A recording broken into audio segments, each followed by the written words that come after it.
What's up, everybody? Welcome back again to Reselling History. I got another watch collection unveiling here, and there's an interesting tool here that I'm looking forward to learning how to use.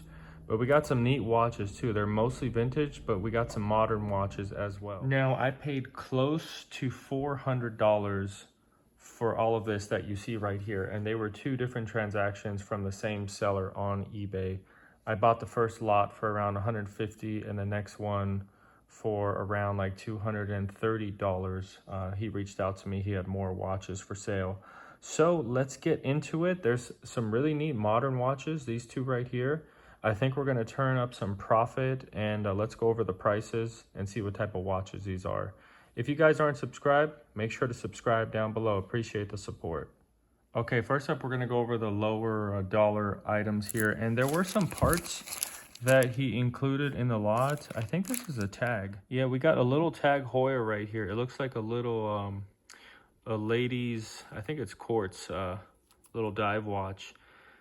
I think he said it didn't work. It's going to need some repair. So I'll probably sell that for parts. And then there's like some little pocket watch parts in here. Here's another tag Heuer. I guess that's the bracelet for the watch, so that's good to have. Maybe I can put that together.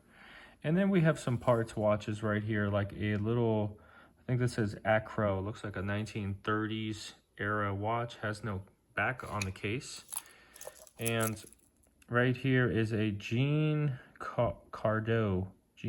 This is a pretty, it is 17 jewel, but it's not really a high value type of watch. It's pretty low value on this. It does seem to be working. I haven't tested this one yet for accuracy, but you know, if it does work, maybe I can get around $20-25 for it.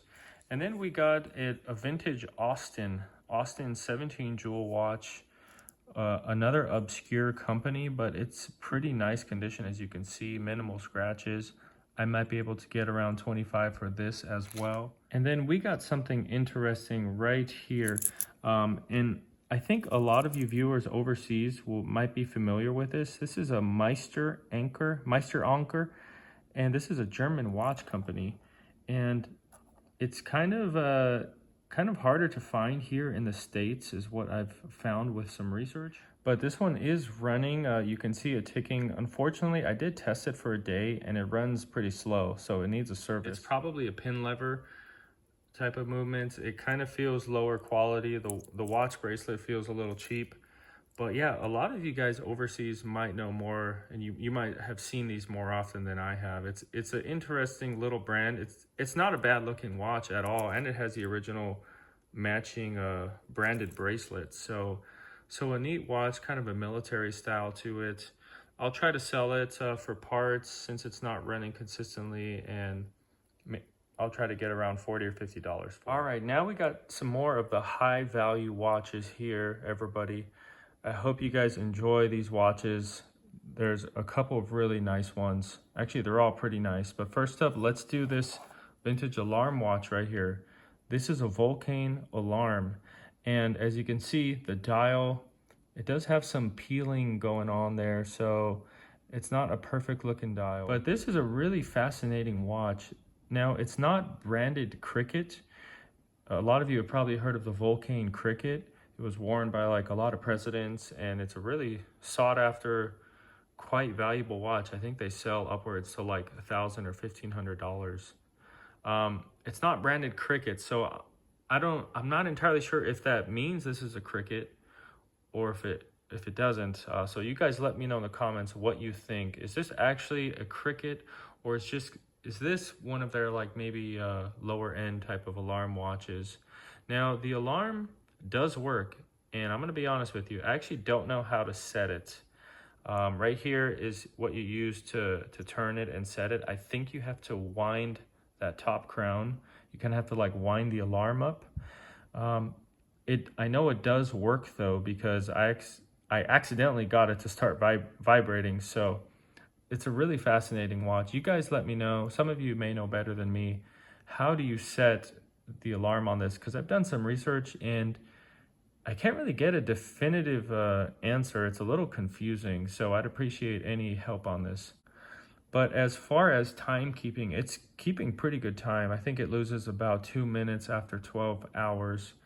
But it's a beautiful watch. I might put a new bracelet on there just to make it, I think a brown leather strap would look a lot better on there. But really beautiful Vulcain. I think value-wise, this is probably like a $150 watch. Next up is one of my favorites from this lot. This is a vintage Bulova Oceanographer. It's automatic, and down there below that it says super waterproof. So I don't really know what super waterproof means. I guess that's just a fancy way of saying it's a little more waterproof than what you usually see. But this is also keeping beautiful time, and it's in pretty good condition. I love the look of the dial on here. It's got a little bit of patina, a little bit of aging to it, oxidation, which I don't mind. I think the case has a nice, I kind of like the case look because it's not like a pure gold. It's almost like a brass goldish look to it, and I think that gives it some good character. The person had it on this rubber strap, but this is keeping good time. I think after 12 hours, it loses about 1 minute. As far as value, I think this is probably a $150, $200 watch. I've seen them sell around that range. And beautiful Bulova, really gorgeous. I might have to consider holding on to this, but you know, you can't hold on to everything. Sometimes I need to turn a profit.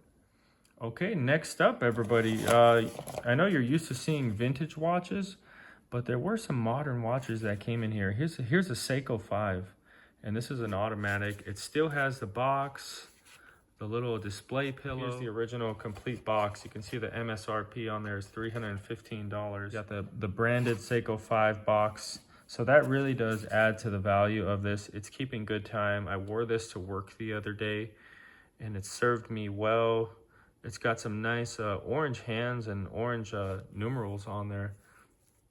It's got the original vintage, or I'm so used to saying vintage, the original nylon Seiko strap.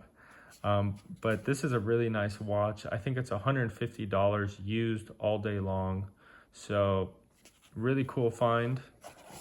And last up we have, he also threw in this Orient automatic. And I actually don't know a lot about Orient. I think it's a Japanese watch company, or maybe they became Japanese. You guys let me know.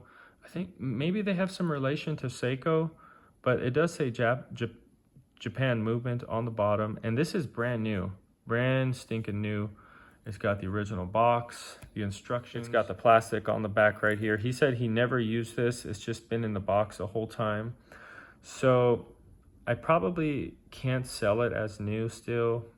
Maybe I could try to, but as you can see, that band is pretty bent just from being in there so long. But this is probably a $150 watch all day as well. Beautiful Orient. You got the Roman numerals right there, and this is a neat looking watch. So let's add up the value of all the running watches. I paid close to $400 for everything. So this is $150, and then we have another $150, so that's $300. I think I can maybe get around $200 for this, so that's $500.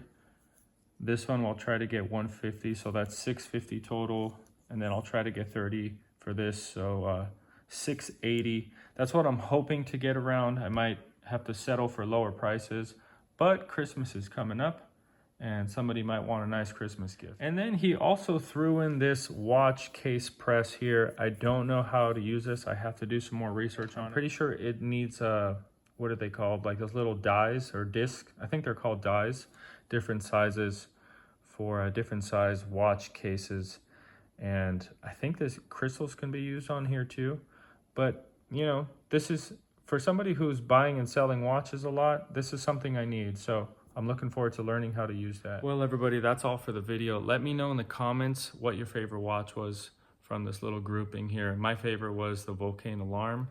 I've always been fascinated by the crickets, so this is a really cool watch. It's gonna be hard to sell this too because I've never come across one of these before. But just to give you guys a little update, got another couple videos coming out here shortly. I actually went to a flea market recently. I got some really rare watches that I'm excited to share with you. And then a loyal subscriber reached out to me and he sold me some watches from his collection. And there's some real nice watches in there. So if you're not subscribed, subscribe now so you can be alerted when those videos come out. Don't forget to comment, like. I'll see you guys on the next one. Take care.